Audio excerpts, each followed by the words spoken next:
The next module that we focus on is patterns. What kind of patterns can we pull out of these urban areas that are all across the country and all across the world?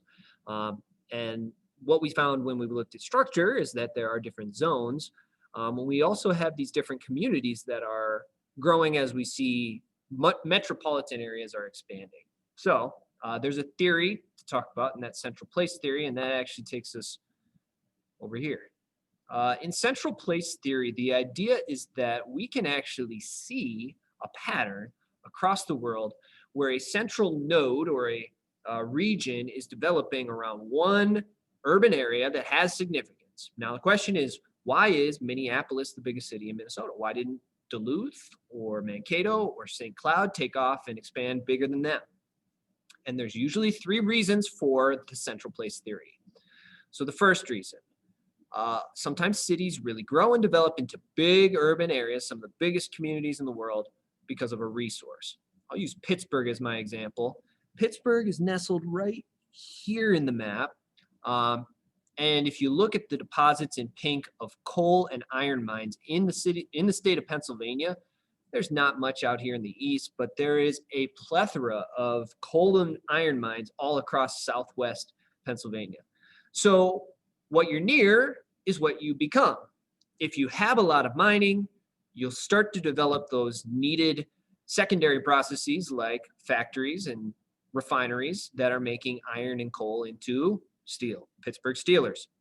So the second reason why a city may really grow, central place theory says that certain areas become hubs for transportation. This is a map that shows all the major railroads in the United States and how they all kind of spiderweb back together in certain places.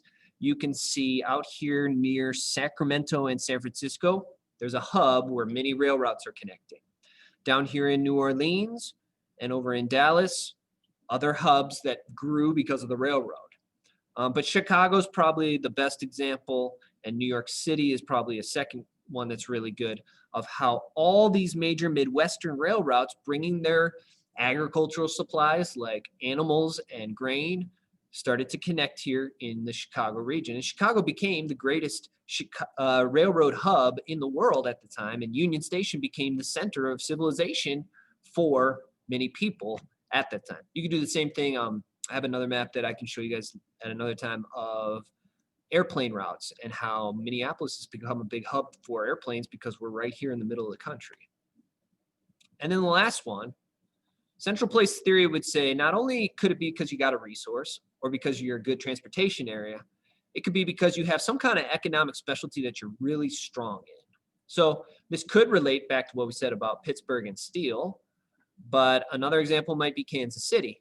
Kansas was kind of here on our map, and that really developed a strong passion for herding cattle. And a lot of the cattle would be put on trains and headed through the cattle rails and the locks and livestock exchange in Kansas City before they headed back to the East Coast to be eaten by residents in the big cities. So Kansas City really started to develop this focus on livestock.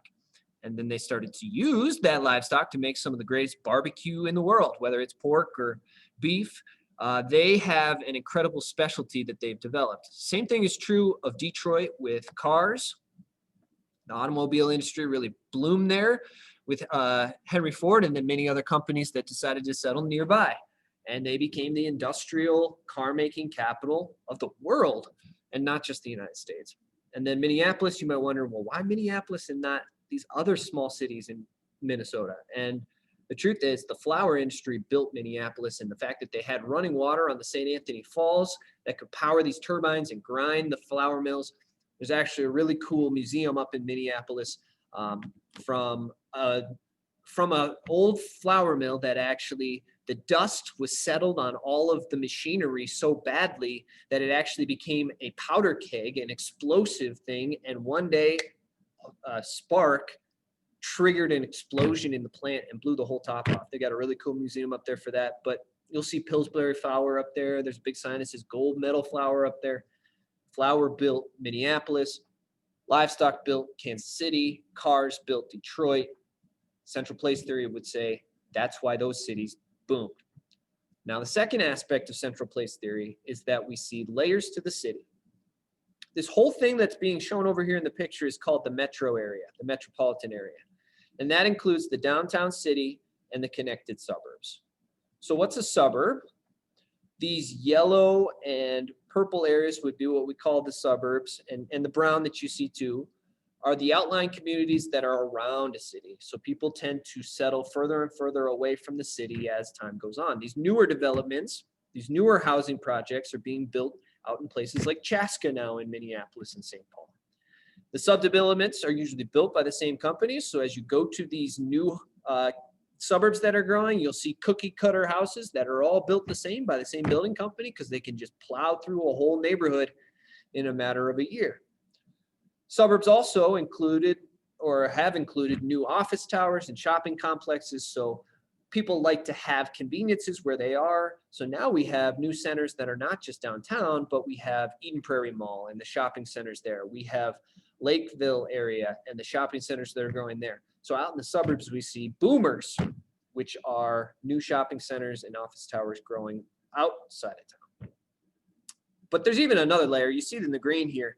The exurbs of town are these smaller communities. Think 10,000 people living in them, not big cities, but they are kind of still disconnected from the city. They're out in the farm areas.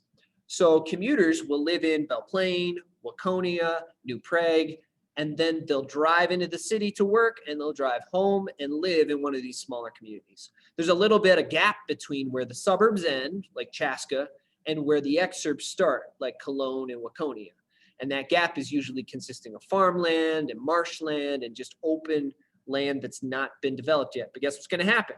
Eventually, Chaska is going to keep growing and Carver is going to keep growing. And eventually that exurb of Cologne, someday Cologne is going to be connected to the rest of the city. It isn't right now. There's that area, the open farmland between Carver and Cologne. But eventually we're going to see the green up here turns into a different shade. It turns into the brown, and the brown just keeps growing out until the metro area just becomes this big glob of one big city. So in order to do this activity, I'm going to have you switch videos over to the example video now.